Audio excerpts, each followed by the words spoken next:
Assalamualaikum warahmatullahi wabarakatuh. Halo teman-teman, bagaimana kabarnya hari ini? Semoga kita semua selalu dalam lindungan Allah Subhanahu wa Ta'ala. Perkenalkan, nama saya Lia Munajatil Hasanah. Dalam video ini, saya akan membahas tentang komponen-komponen kurikulum. Sebelum memasuki ke dalam materi komponen-komponen kurikulum, terlebih dahulu saya akan bertanya tentang apa sih kurikulum itu? Ya, kurikulum adalah suatu sistem yang terdiri dari kumpulan-kumpulan rencana pembelajaran, materi, evaluasi, atau cara yang digunakan oleh seorang guru sebagai pedoman untuk mencapai tujuan pendidikan. Selanjutnya, kita akan membahas tentang pengertian komponen-komponen kurikulum yang integral dan fungsional yang tidak terpisahkan dari suatu sistem kurikulum, karena komponen itu mempunyai peranan dalam pembentukan sistem kurikulum. Kurikulum adalah suatu sistem. Komponen-komponen dalam sebuah sistem bersifat harmonis, tidak saling bertentangan. Seperti halnya dengan sistem manapun, kurikulum harus mempunyai komponen yang lengkap dan fungsional. Kurikulum tersebut tidak bisa dipisahkan antara satu dengan yang lainnya, karena mereka saling berhubungan dan mempunyai sifat yang harmonis. Komponen-komponen kurikulum tersebut bekerja sama untuk mencapai tujuan pendidikan. Apabila salah satu komponen tersebut tidak lengkap, maka kurikulum itu tidak bisa dikatakan dengan baik. Dan apabila sebaliknya, kurikulum itu lengkap dan sempurna, maka kurikulum itu dapat dikatakan dengan kurikulum yang baik. Terdapat 4 komponen-komponen kurikulum. Yang pertama yaitu komponen tujuan, yang kedua komponen isi, materi, dan bahan ajar, yang ketiga komponen strategi, dan yang keempat komponen evaluasi. Oke, yang pertama kita bahas adalah tentang komponen tujuan. Komponen tujuan adalah komponen kurikulum yang menjadi target atau sasaran yang mesti dicapai dari melaksanakan suatu kurikulum. Komponen tujuan ini sangat penting karena melalui tujuan, materi, proses, dan evaluasi dapat dikendalikan untuk mencapai kepentingan tujuan kurikulum yang dimaksud.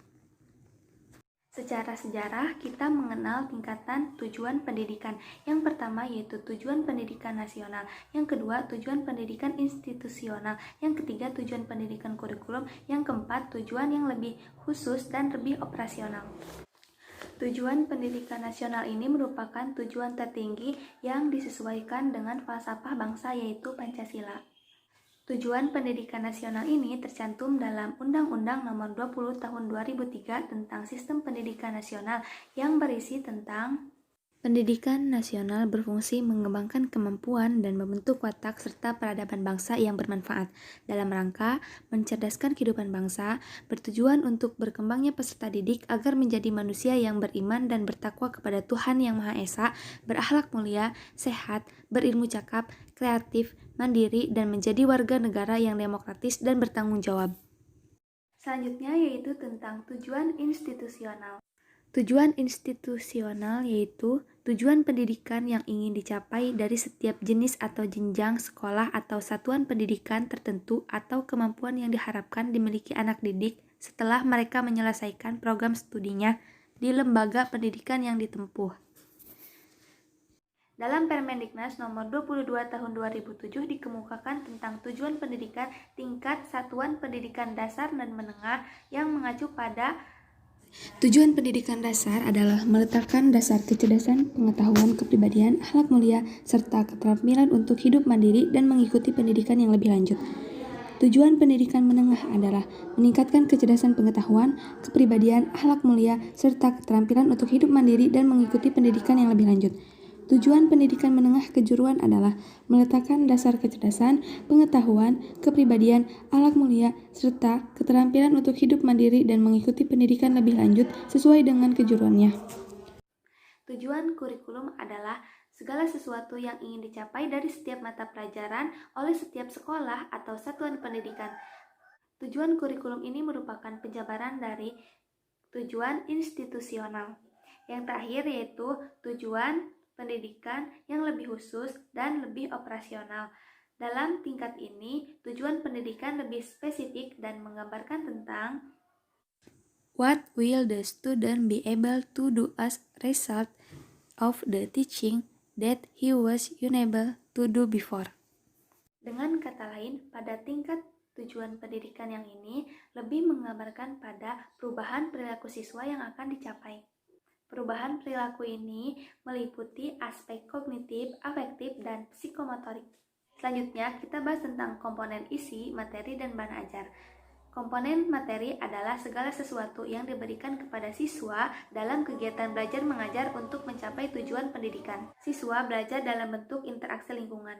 Untuk membentuk lingkungan tersebut, seorang guru mempunyai tugas untuk menciptakan lingkungan tersebut dan mendorong siswa untuk melakukan interaksi secara produktif. Materi pembelajaran disusun secara logis dan sistematik dalam bentuk teori, konsep, generalisasi, prinsip, prosedur, fakta, istilah, contoh atau ilustrasi, definisi, dan persepsi.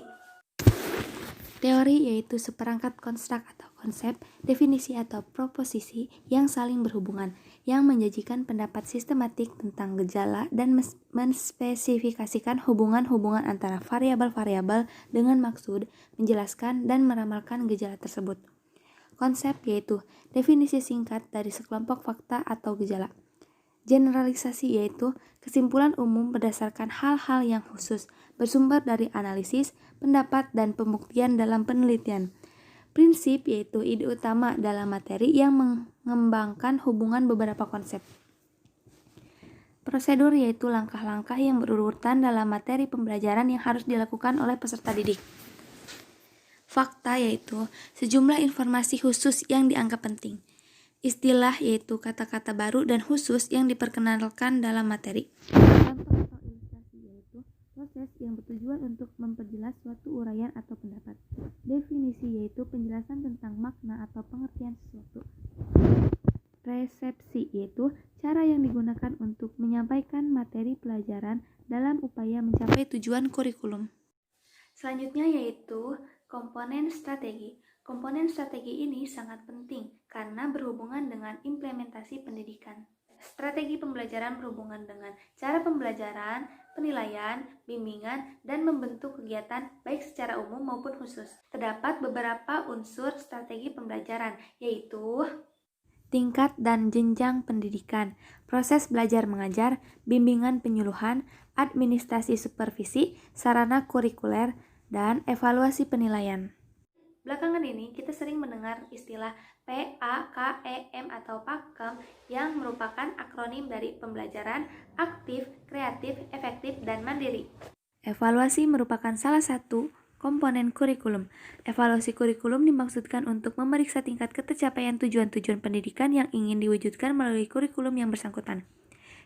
Evaluasi dilakukan untuk dua sasaran. Yang pertama yaitu untuk hasil kurikulum itu sendiri dan yang kedua untuk proses kurikulum itu sendiri. Nana Sheodi dalam bukunya mengemukakan 3 pendekatan kurikulum. Pertama yaitu pendekatan penelitian, yang kedua pendekatan objektif, dan yang ketiga pendekatan campuran atau multivariasi. Oke teman-teman, cukup sampai di sini video tentang komponen-komponen kurikulum. Kurang lebihnya mohon maaf. Wassalamualaikum warahmatullahi wabarakatuh. Bye-bye.